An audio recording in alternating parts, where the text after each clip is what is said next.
Hello, welcome back to another hisuian Pokemon video. Today we'll be covering the 4th installment of the genies, Enamorus. To be honest, when it came to Pokemon Legends Arceus, I think it's safe to say no one saw another genie being added to this trio, especially this one. Enamorus is a fairy and flying type genie, keeping that secondary flying type like the previous genies while getting a new primary type of fairy that has 4 weaknesses that of poison, steel, electric, and ice. Since all the genies have 2 forms, an incarnate and a Therian form, I'll go over the incarnate form first and then Therian later in the video. I will list the timestamps in the description below in case you want to go check out the Therian analysis right now. Enamorus incarnate form is a fast special sweeper with a staggering 135 special attack stat and a 106 speed. This is just outstanding and makes for a lot of interesting stats. On top of that, it gets a really good move pool with moves like Moonblast, Earth Power, Mystical Fire, Focus Blast, Psychic, and more. A Life Orb, Choice Specs, or Choice Scarf makes for incredible options to run this Pokemon. Enamorus also gets a signature move of Springtide Storm, and I'm gonna keep it real, this thing sucks, and I don't recommend using it.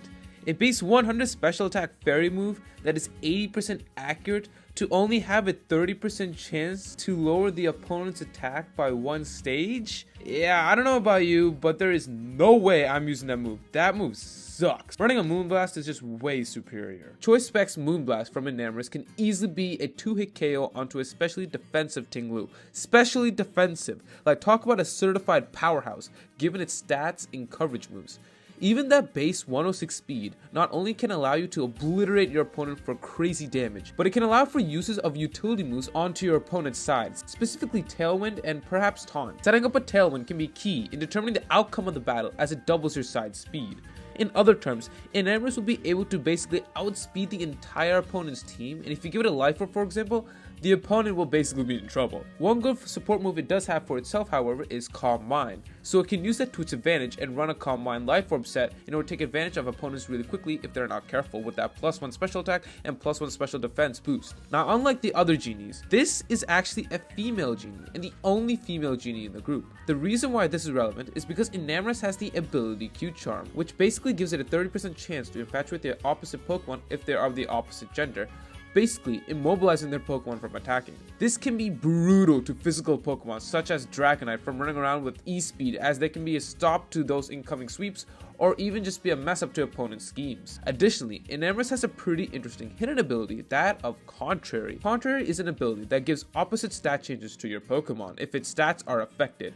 So for example, Superior, another famous Contrary user, when it uses Leaf Storm, instead of a special attack drop by 2 stages, it will instead get a +2 special attack. Now hold up, that sounds amazing, but on this Pokemon? A Pokemon that is a primary special attacker? Well, Enamorus does get a move called Superpower. With the Contrary, it can raise its attack and defense stat by 1 instead of decreasing it normally. Given it has a solid attack stat actually of 115 with a pretty good speed stat of 106, this can quickly snowball and turn into a problem for the opponent if they're not too careful. Its physical moveset, while not as great as its special moveset in my personal opinion, it can still be solid as you got moves such as Superpower, Play Rough, Iron Head, Zen Headbutt, and even Outrage. A +1 Play Rough Enamorus can easily be a 2-hit KO onto opposing Tinglus. Enamorus also gets a move called Agility, which can raise its 106 speed stat by 2 stages and ensure most of the meta does not get past it. Agility plus Contrary or Contrary plus Tailwind cannot be a bad option. Give it a Life Orb as well, and hey, this thing can be a beast. My only issue with the physical set, however, is the prominence of ghost types like Goldango and Dragapult that can easily switch in and be immune to that superpower, preventing the boost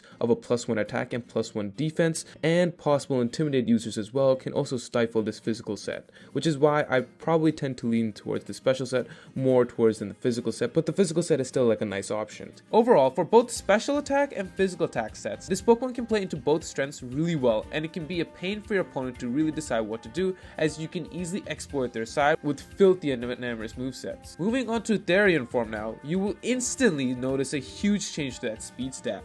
No longer is that fast sweeper nightmare of a Pokemon, and instead it is a slow and defensive Pokemon with offensive firepower. This might be the best, if not the second best behind Landorus Therian, for in my opinion the best Therian genie form. Not only does it not have a 4x weakness to like anything compared to Landorus Therian, but it also has amazing bulk and keeps its massive 135 special attack.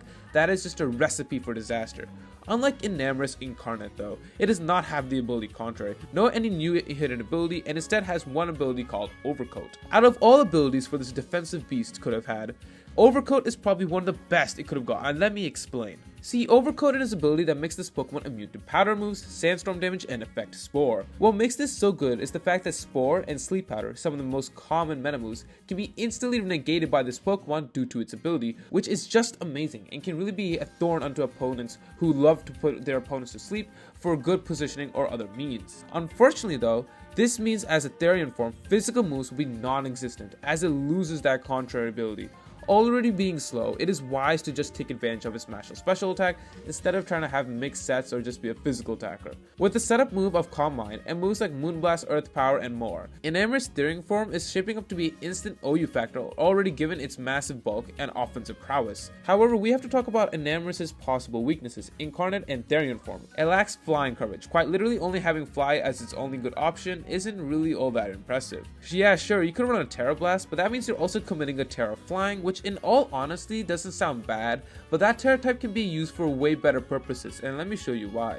With Goldango and Amoonguss running around, they can be an easy switch in and take on a Moonblast, or play rough from this Pokemon. Chien-Pao can revenge kill with moves like Ice Spinner or potential Ice Shard if Enamorus is low enough. And I didn't even get to the other new hisuian mons of Sneasler and Hisuian Gudra, both of which don't serve well on type matchups on paper. Well, this is not too hard to deal with actually. 1. It can moves like Earth Power, Psychic, and even Fight type moves such as Focus Blast. Furthermore, it can Terra type to actually steal quite comfortably, which serves to be possibly the best Terra type for it as it covers basically all of its weaknesses. Even a Terra Fire as well doesn't seem to be the bad option, which is why I said earlier, having a Terra Blast flying, while yes, you're able to do that and cover for flying, giving a defensive option in my opinion is probably a way better alternative as it allows for this Pokemon to be living more. In totality, I think Enamorus will be a monster heading into Generation 9 competitive scene and is definitely a Pokemon to watch out for. What do you guys think of Enamorus? Do you think it will be powerful in the competitive scene as I detailed? Let me know in the comments below, and hey, if you guys enjoyed this video, please be sure to give it a like and subscribe for more competitive content. I make competitive Pokemon videos like this and the goal is always to make it entertaining for you guys watching, so liking or subscribing can really help let me know what you guys think. Let me know in the comments below which other Pokemon you'd like to see a video of as well.